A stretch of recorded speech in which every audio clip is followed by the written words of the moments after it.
because she fears that as well. You know that as well. She is an absolute dictator. She will seize guns and make them illegal in any way necessary. She'll either make ammunition outlawed. And you know what happens? I heard from this gentleman from South Africa who has the guns, that guns are outlawed in South Africa. Take a guess who has guns in South Africa now that guns are outlawed in South Africa. The criminals have guns. Do you know that? Everything we've been saying, that if you take guns away from the law-abiding citizen, the only people left with guns are the criminals.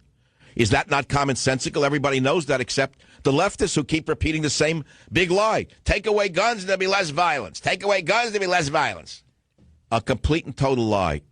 The only thing that scares a burglar more than a burglar alarm is an armed resident. So you fear, as I do, that she's the worst of the pack. Is that what you're saying? I believe. Well, I think Bernie's worse than Hillary, but Hillary, a communist by any other name, she may not be out there portraying herself as a quote unquote social, democratic socialist, but she wears the same color. It's red. Right. Well, let me make a little statement on the Savage Nation, which you can mark down for this date. What is today's date? March what? I don't even know. March who are we? March what? 8th. Okay. Listen to me on the Savage Nation. Today is the 8th of March in the year 2016. I'll make a prediction. If Hillary becomes president, financially nothing will change in the country because she's part of the Wall Street crowd. She is Wall Street. So fiscally, the country will not change very much, incidentally. Socially, a meltdown. It'll look like a bad university. It will look like socially a meltdown, a social nightmare. There'll be a transgender in your soup. I'll be right back.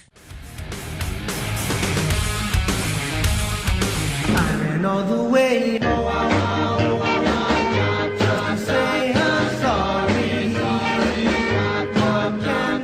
It is the Savage Nation, and I have a special treat for you today.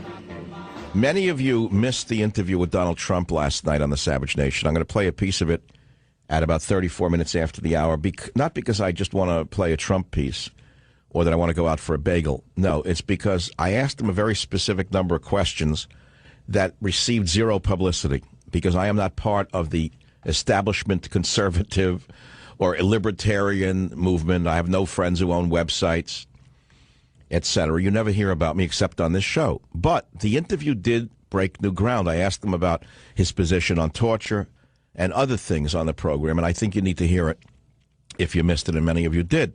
So I'll play a little bit of that, because I do support Trump, and I happen to resent the phonies who are trying to destroy him. They really get me sick, because I have been deceived by every Republican I ever backed, whether in talk radio or by voting for them, whether it was going back to Mitt Romney, the fraud, who's suddenly back again. Like, all of a sudden, the Undertaker is back. He forgot he ran and lost through the election.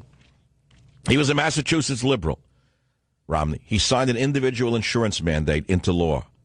He wouldn't repudiate that decision. Before that, who was the great conservative? George W. Bush.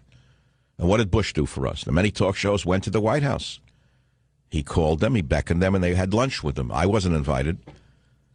I had written 20 best-selling books in a row, and his wife, I forget her name, Mrs. Bush, ran a literacy program. Everything was about books. She never acknowledged one book I ever wrote because they were too conservative.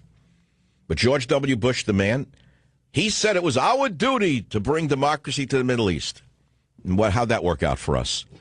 And before that, there was the wonderful Bob Dole, a man I loved because he was a war hero who suffered so greatly from his injuries in Italy in World War II.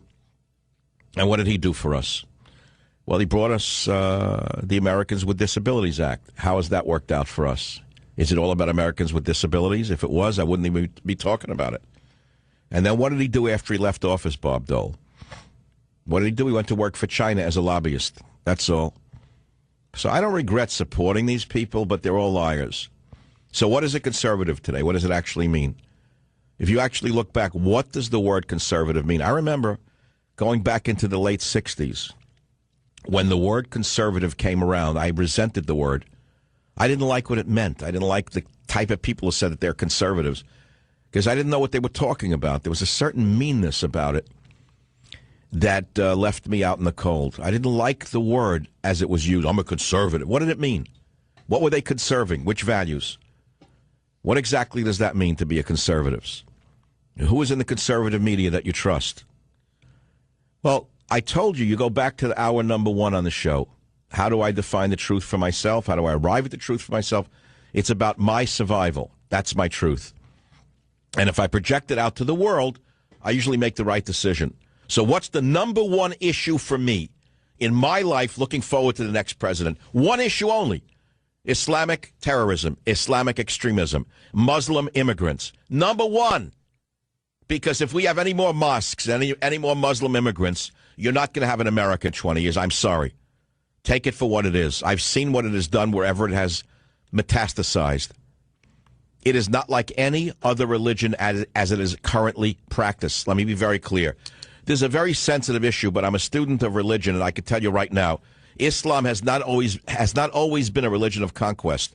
At the outset, it was a religion of conquest. That's how Muhammad and his henchmen, cutthroats, managed to conquer so much territory in only 25 years. It was not through love. It was not through the preaching of Jesus, of turn the other cheek. It was through murder, killing, kidnap, rape. Every village they went in, they decimated the people. They raped the girls. They burnt the village to the ground, and they put terror in the hearts of one village after another. That's how they conquered so much territory. Tell me that's not so different today from what's going on in the Middle East. Why would you want to risk that in America?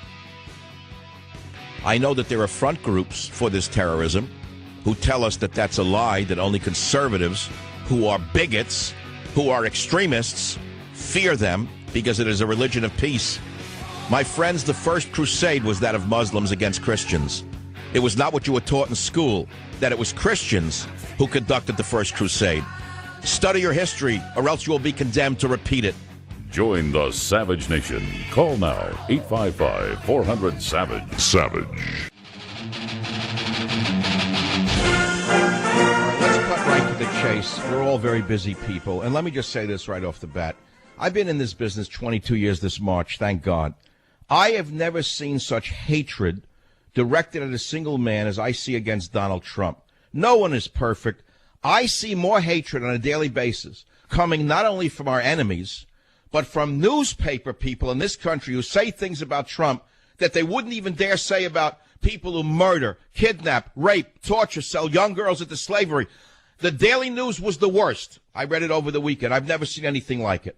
And so I want to talk about that on the Savage Nation with the man himself who's being attacked. Donald Trump, welcome to the Savage Nation. Donald, how do you take such abuse? It's amazing. I've never seen anything like it. The Daily News, it's owned by a lightweight named Mort Zuckerman. He's, just one of these guys, doesn't know what the hell he's doing. The paper's going to close soon. But the Daily News is run by Zuckerman. I thought he had Alzheimer's disease. Well, he's got a problem. And to be honest, I mean, I hear it's closing very soon. But, you know what? Donald, let me lay my cards on the table. From the beginning, I have supported you, and I still do. But with this relentless assault on you from every quarter I can imagine, and from people I could never imagine saying these things, some are losing faith in you because of these assaults. I'd like to clear the air today with a few questions. The number one issue for me and for many of them is the foreign worker program, or H-1B visas. On the last debate, you implied you wanted to expand this program. The next day, your campaign released a statement saying that that wasn't the case. Where do you actually stand on H-1B visas, Mr. Trump? To keep it down to a minimum. We don't want to have it like right now with our job. Our job situation is a disaster. When they asked me that question, it was mixed up. It was a mixed-up question, and, it was improperly asked. But our job situation in this country is an absolute disaster because, the 5% rate they talk about is actually probably 25%. The real number, unemployment number, is probably 25%. We have to get jobs for our people first, and that's just not what's happening. You know that better than almost anybody. But Donald, listen, in Silicon Valley, you got guys like Facebook's founder who are hiring. He's hiring H-1B visa guys from India for $20 an hour. He's firing American IT workers who are making only $55 an hour. It's astounding. I had a headhunter call me who say that's outrageous. He's only doing it for profits. There are plenty of American workers who could do the jobs. So why would you expand the H-1B visa program? This example is Disney, what they're doing. They're having people train these people, and after they're trained, they get fired. No, I know that. So I'm saying if you become president, which I hope you do, would you tell the American people that you're going to knock out the H-1B visas for a while and let Americans train for the jobs? we have to get our people working first, Michael. Before we can do anything, we have to get our people working. But, Disney went out. You saw what happened with Disney. They had people training these people. After they were fully trained, the people that were doing the training were fired. No, I know that. That's why I'm asking you the question. All right, let's put that aside. During an interview on CBS, you talked about having to fight ISIS, fighting fire with fire. And I happen to agree with you, by the way, because they're not fighting by the Geneva Convention rules. Can you clarify your position on having American soldiers torture them in order to get information out of them? Where do you really stand on that? Well, that's clear. That was always clear. That was never a change. Look, the question was asked to Ted Cruz, and he didn't want to get involved in it because he thought that waterboarding is so terrible. Then they looked over to me, and I said, absolutely I want waterboarding. I absolutely want it. Now, I'm talking about within the laws, but I want to expand the laws to include waterboarding and to include worse than waterboarding, because what we're doing is we're fighting people that have no rules and regulations, and we're putting all these rules and regulations on, whether it's torture or whatever you want to call it. And how are you going to compete with an enemy where they have no rules and regulations, and yet we put all these restrictions on? So I said, and I got a tremendous ovation when I said it, I said that as far as I'm concerned, waterboarding is fine, and frankly, I'd like to expand it. Now, you have laws, but they don't have laws. We have laws, Michael. They don't have laws. No, I agree. It's like going into a boxing ring, and one guy's following all the rules of boxing, no low blows, no hitting behind the belt. The other guy is kicking him in the you-know-whats, giving him rabbit punches, hitting him in the neck. How can he win that fight? You guys are allowed to walk in with a machine gun. We're allowed to walk in with nice, soft gloves. So that's what we're doing. All right, so you're saying take the gloves off and just kill him, and that's the end of it. Otherwise, they're liable to kill us. I've said this before, Donald. I was banned from Britain for asking a rhetorical question, which was, what would you rather do if a group of radical Muslims got their hands on a dirty bomb and you had the opportunity to kill them before they killed you? What would you do? They said, I said kill 100 million Muslims. I never said that. So I'm used to this kind of slam, Donald. Believe me, I know what they do. No, it's terrible. They'll take what you say and they'll totally change it. No, what I say is we have to widen our, hey, look, the concept that we have laws and they don't, number one, is no good. Okay, it's not a good situation. But we live within the laws.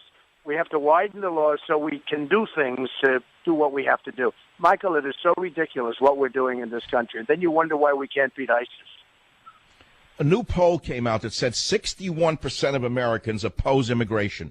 It's an astounding figure. It explains your popularity. That's why the Republican establishment is going berserk. That's why Mexico and Japan and South Korea, who are robbing us blind, have attacked you viciously.